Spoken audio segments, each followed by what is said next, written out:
Now you're fucking next!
Hello. Archie, you're overdressed. I'm overdressed. Where's your cowboy hat? Oh, the cowboy hat. Well, that's not actually my cowboy hat. That's my girlfriend's cowboy hat.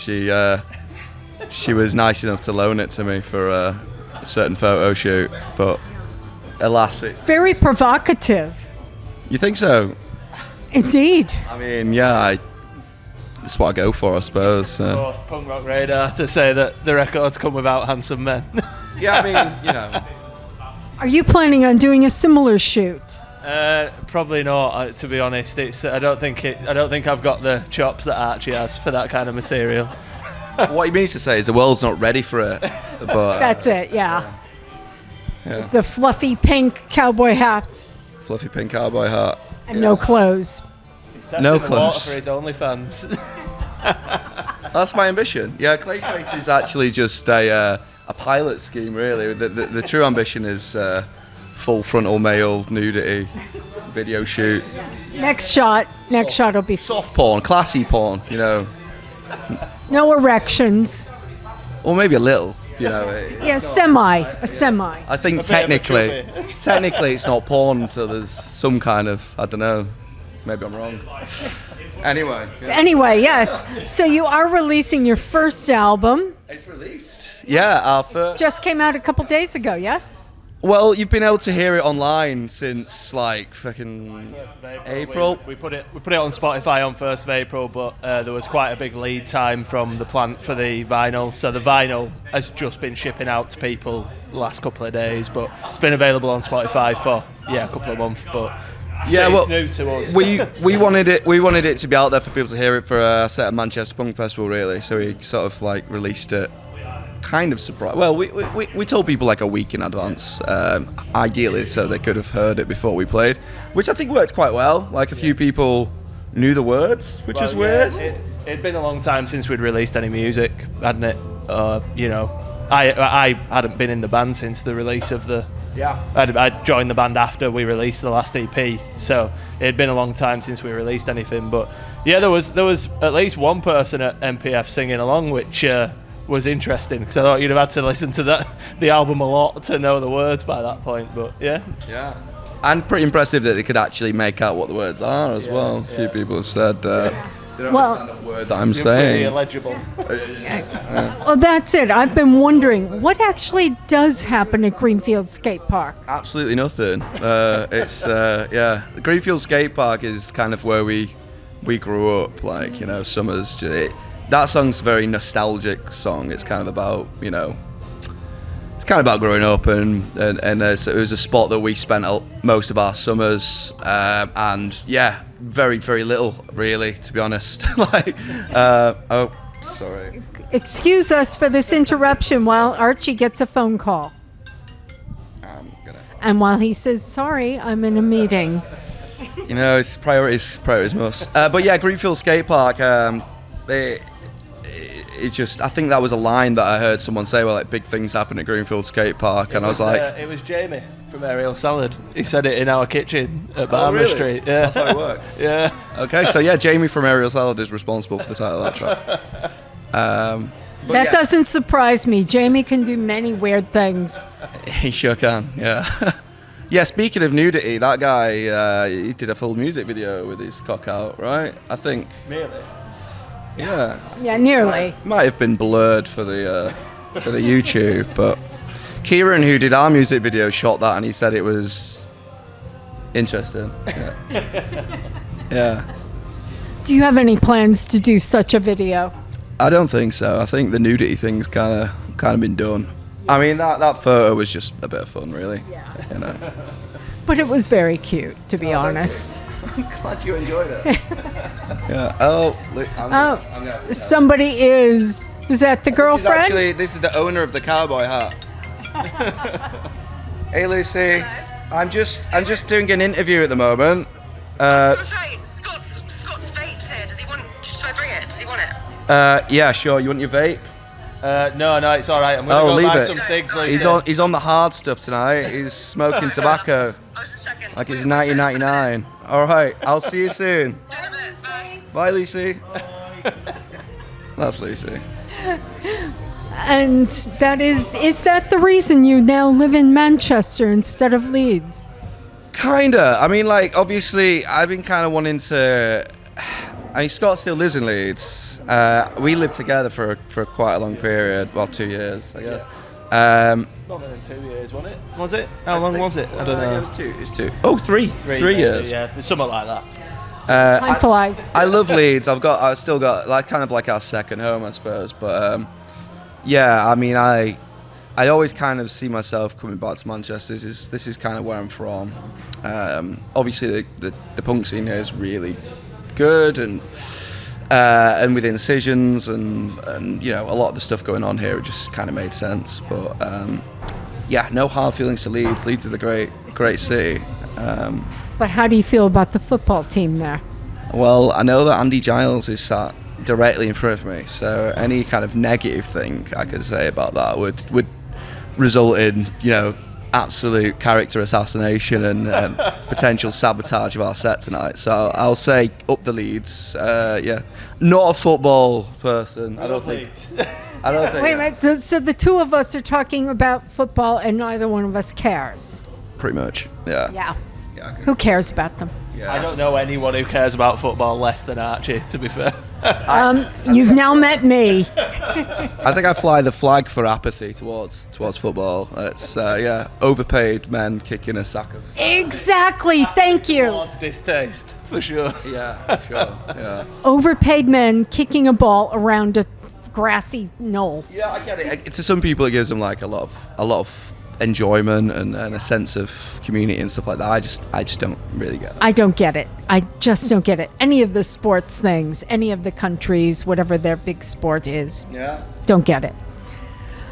Yeah. So, how did you decide to do CLAYFACE? Because it is so different from Incisions. Well, CLAYFACE has been around longer than Incisions. We played with Incisions before I was in that band a bunch of times when they were starting off. Sorry.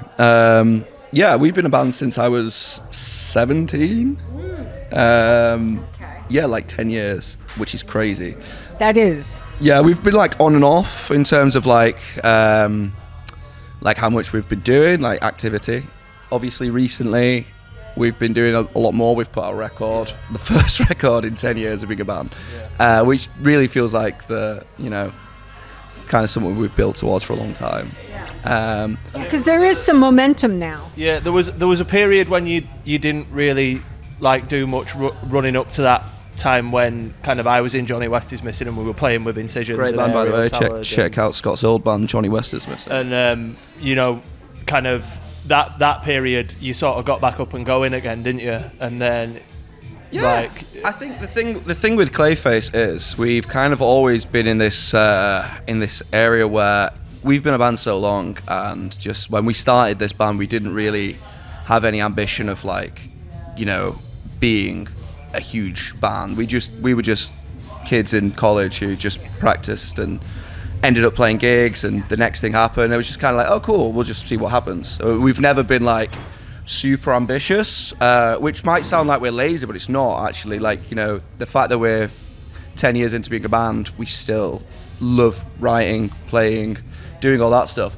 But I think there's this kind of unspoken agreement that it's not like a priority in terms of like a career move or a priority in our lives as friends and stuff like that always comes first.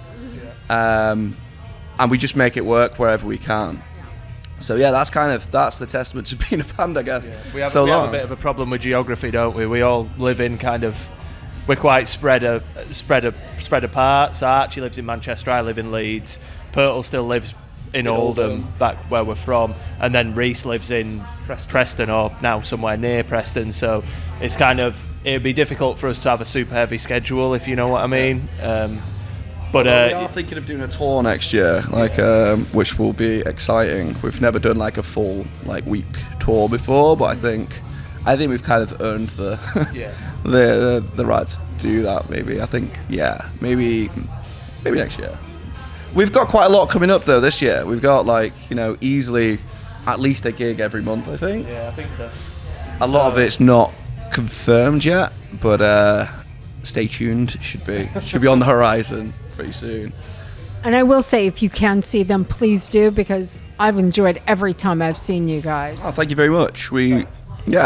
That's interesting, since we rarely play all of our songs correctly. It's usually involves at least. The songs are Maybe I like the incorrect versions. The song's quite fast, so if we make a mistake, like, you know, it's over so quick. It's over in the blink of an eye. A few people notice. Yeah. But it is a very different sound to what you do with Incisions. For sure. Do you find that awkward sometimes as you're making that genre shift? Because it really is more of a skate punk sound, you know, as opposed to the hardcore. Yeah, I mean, the thing is, people call us a skate punk band. I don't think we're a skate punk band. I get a lot of like reviews and stuff like that calls us a skate punk band. I think, yeah, I don't know. I mean, not that I have anything against skate punk. Obviously, I grew up listening to a lot of like the Fat Records stuff and listening to skate punk, but that's not really how I see Clayface. I think we're a hardcore band that write pop songs. That's actually a really good description. Yeah. That's how I've always kind of felt it. You know, never trust a pop punk band that don't like old school hardcore. Yeah, you've got to have something in there, some of the gritty. Yeah, I don't know. Skate punk, fair. I'm not getting an issue with that. Pearl's a really good skateboarder, so you know, if you ever catch You've up. been at the skate park. We have, and maybe that's why, because we got a song with the word skate park in the title. Yeah, so maybe. But I mean, you know, I mean, at the end of the day, we're just a fucking punk rock band. I don't know what. Don't pigeonhole you. Yeah, for sure. Like, you know, we change things up a little bit, but I guess deep down we're just a kind of we're a punk rock band. We write kind of melodic poppy songs, but I think we still got a fair amount of grit in there, you know. Definitely, you've got the grit. It's more on the poppy side, but there's a gritty poppy. Yeah, well, I mean, I'm a sucker for melody. I like a lot of the bands that really influenced me are bands like Jawbreaker, Husker Du. We're all big fans of Dillinger 4. They're a huge one. And a lot of that like Midwest kind of American, like. Oh, you mean where I came from? Is that where you're from? I'm from Ohio. Ohio, for sure. Yeah, that kind of shit. Yeah. But I'm known from where best known is the Dead Boys from where I'm from. Oh yeah. Not quite skate punk. Not quite skate punk, yeah. But what is skate punk? I don't know. That's a good question. What is this skate punk? I guess back in the day it was like JFA and like, Yeah, you know, yeah. but now like, I guess, I don't know. Yeah. Now I think a lot of people sort of talk about skate punk as more like stuff that I'd call like melodic hardcore, like Yeah. a Willow. Yes, exactly. Yeah, with like, Yeah, we'll never yeah. see a tapping solo from any of us. Thank you. No, Thank you. we can't do it. And if we could, you know, would we do it? I don't know. Even if you could, please don't. Yeah, I'm not into that. No offense, fair dues, you're great, but like, it's not my jam. Yeah, I exactly. love that kind of stuff. I love the twiddly twiddly. You like the twiddles? I'm a massive Wilhelm Scream fan. Yeah. Massive. It gets a little bit much for me sometimes. That arpeggios. Yeah. I'm not going to shit talk anyone. You know. Well, the thing is, like a Wilhelm Scream, I love them live. Give me their albums, and I'm like, boring. As well. So I'm super into a Wilhelm Scream. I've never seen them. Never seen them. He went to Even at MPF. I'd totally watch Jeff Rogan's, like I said, if I had the choice He's again. seen Jeff Rosenstock like 5 times. Jeff Maybe to Rosenstock watch Wilhelm is Scream. one of the best songwriters of this fucking decade. Of course I'd watch him. He's fucking great. If Jeff's watching I'm not this, shitting on he Jeff, won't but be. you've seen him loads of times before. Yeah. You Once. should have watched Wilhelm Once Scream. before. Once. I thought you'd seen him multiple times. I've only seen him twice. Twice. Only twice. And one of those is probably the best gig I've ever seen. I don't know. That's a big call. That's a big claim. But very good. Very good. Yeah. So your new album, it's out on Cereal Bowl. It's out on every label that exists, really. So we got 3 UK labels. Horn Hoof Records out of Manchester. We got Cereal Bowl, lovely guys, out of the northeast, Sunderland. Northeast? Northwest? Northeast. And Cat's Claw Records, who are based in Bristol. Really nice guy called Johnny runs that.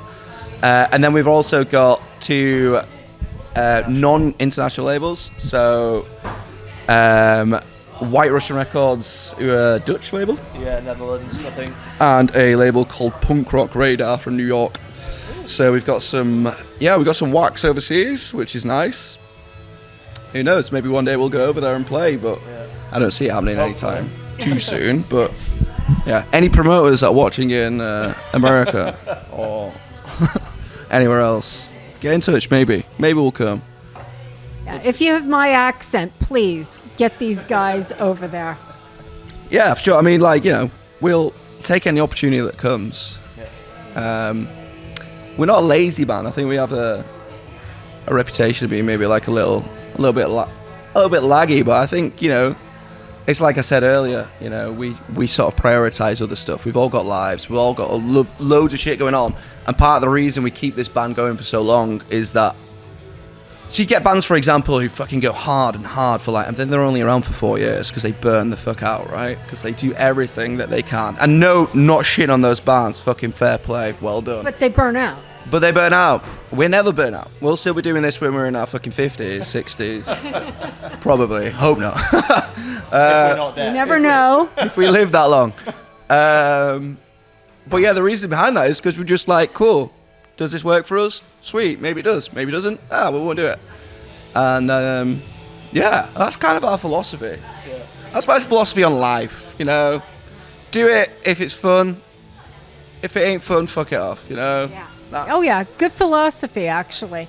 If it's not fun anymore, why in the hell are you doing it? And this band is still fun. That's why we And do it. that's the important thing. Yeah. And this album we brought out, I mean, like, I know it's new.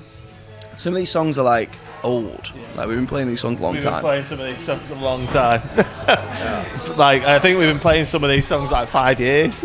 Yeah, for sure. Like, there's one song on the album that I think I wrote when I was at uni, so that's at least, like, 5 years old. At least. But I don't think it'll take us another 10 years to get a second record out. I think the juices are flowing. You know, we've been throwing some Well, there ideas was the around. pandemic in the middle of that as well, wasn't there? There was the whole COVID thing, which sort of some of the songs on the record were recorded before lockdowns, and then sort of the whole lockdown thing. There was like that one of them midpoints in lockdown when you were sort of allowed to do stuff again. We quickly like got back in the studio and did a bit more, and then it was like, oh, you're not allowed to do stuff anymore again. So we were like, that whole 3-year period kind of put us on a back foot with it. But then after it had all kind of calmed down, then we went in and finished it off and kind of. So the pandemic did put a massive delay for on sure. it. Who the fuck saw that coming? That sucked. True. Yeah, we had the momentum going. We were like stoked. We were in the studio. I think we recorded like 4 songs. Yeah. And then boom. No go. You're in house arrest for like fucking 2 years, and then we got back on it. So it took us like 3 years to get the record recorded. But those songs have been kicking about for a while, and yeah, pretty excited about the idea of, you know, maybe give it a year of playing these songs. But I think we're all pretty like, not that we're over the album, we're super proud of the album. Like, It should be. It's a great album. I think so. Yeah. But yeah, definitely, you know, this isn't going to be the last CLAYFACE album. We're excited to keep it going, you know, keep the momentum going for a bit. And I have to ask, what is a CLAYFACE? How did that name come about? What does it mean? Is everybody a clay action figure, or? I mean, you're talking about a name that was decided, like, literally when I was a teenager. Ace. You know, CLAYFACE is a character from Batman comics. Yes. I mean, I guess maybe that's where we heard it, and we were like, oh, that's okay. We had a list when we started when we were at college in Oldham. That's where me and Purtle, the bass player, we went to school together. We met Reese, our drummer. Scott wasn't in the band then. He's a couple of years older. We all met in college. We had like a fucking A4 sheet of paper with like names. We'd like so many names, and it took us ages to settle on one. And they were all terrible. They were all really bad. And then CLAYFACE, you know, I think me and Reese were like thinking of names, and I was like reading a comic or something. I was like, oh, there's CLAYFACE. That sounds kind of cool. Leatherface, they're a good band. Kind of similar. And yeah, sure, we'll go for that for now until we think of something better. And we just never did. All these years later, it's still nothing better. We never did. But to be fair, like, I don't ever, like, when people say, like, where's the name come from? I don't actually ever, like, think of the name and think of Batman. Yeah, you know? It's kind of like, I don't know. Yeah, I feel like, not any issue with Batman rules, but, like, yeah, I feel like it's just, I don't know, that name's just kind of become... Are you saying we've transcended CLAYFACE? No. I think we've transcended Batman. That's what I'm saying. That's it. You have transcended Batman. Yeah. And on that note, I want to thank you both for your time. It's been great. I love the album and hope to hear more from you guys soon. Thank you, Shelley. Thank you, MPRV News. Thanks. And yeah, thank you. Thank you.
Waiting